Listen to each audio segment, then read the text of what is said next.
brothers and sisters. So let's keep going. We have still a lot to discover on this whole quest about how to become saints. And another really important aspect about sanctity, and it's tied to humility, is our docility to the Holy Spirit, docility to, as we've been saying before, the fraternal love and correction that others might give to us, to really face up to the truth, the tough things that people need to say to us, so that we could change, so that we can bring that to the Lord for healing. The word docere, to teach, docility, the word docility comes from the word docere in Latin, which means to teach.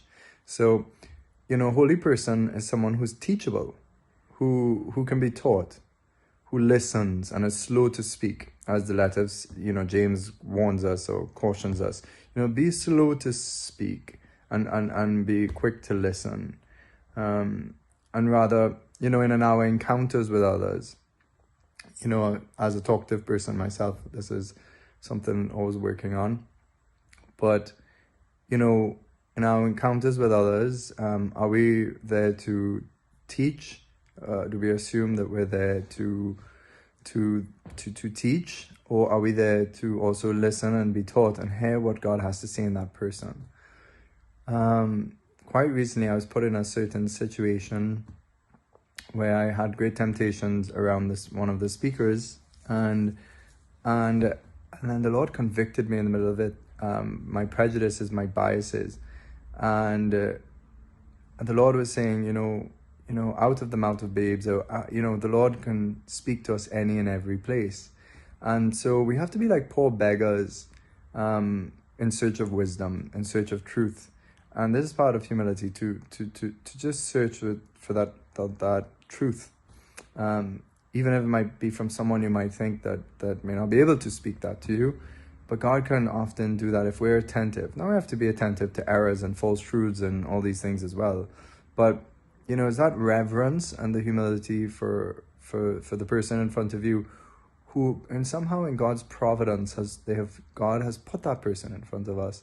And do we greet them as greeting Christ? Because Christ is identified with every human being. How do we receive that person into our life? And I suppose, St. Paul says that,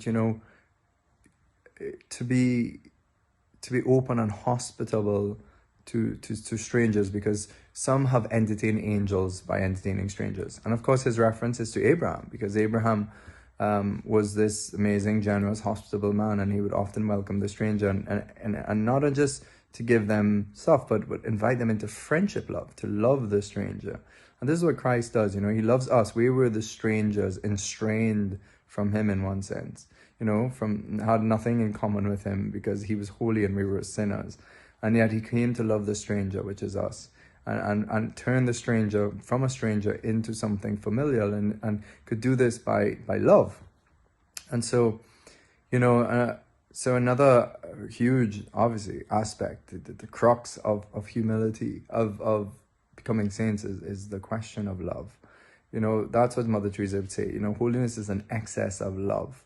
And so people who are docile and humble, they have a much greater opportunity at having true love for neighbor and true love for others, because a humble person recognizes one's weaknesses and therefore can recognize the weaknesses of others, and therefore not judge, but enter into a deep loving relationship with others. And someone who is easily taught or docile to the Holy Spirit could be inspired by the Holy Spirit with the great love to love others. And so love sums up all the commandments. But we know love is not separate from truth, right? If you have a child, and you might be tempted to love the child by allowing the child, because the child wants to eat the whole lemon meringue pie. But that won't be love, right? Because it's not true, it's not good for that child to eat that whole lemon meringue pie, their health, So one might be tempted because of the sensitivity around it, or feeling mercy, but it would be a false mercy. So love has to be educated with truth, and truth must be imbued with love. And so St. Paul gives a whole list there about love. If you want to do good confession, we look at the commandments, how we live with the commandments, our state of life, our states of life, whether with our parents or in our religious life, our children, our spouse, our friends, our jobs, all our relations. We stand these things. And we look at the virtues, how have I been courageous? How have I been temperate and moderate in my eating? How have I been just in my relations with others? How have I been merciful and kind? How I've been, they're the million things, often I would get in confession, Father, I haven't been to confession in a few months. I already did a few things, I told a few lies, I told da. And really that is, the person has a dead conscience, because, unless one is a complete saint, but chances are even the saints had loads of temptations right till the end. So the point is, we have to educate our conscience. And that part of that is our true love for oneself. So if we love ourselves properly as well as we love others, we educate ourselves and we want to have a proper conscience. And so, but it comes down to love. Holiness sums up in sacrificial love, and we'll speak about that next, about sacrifice.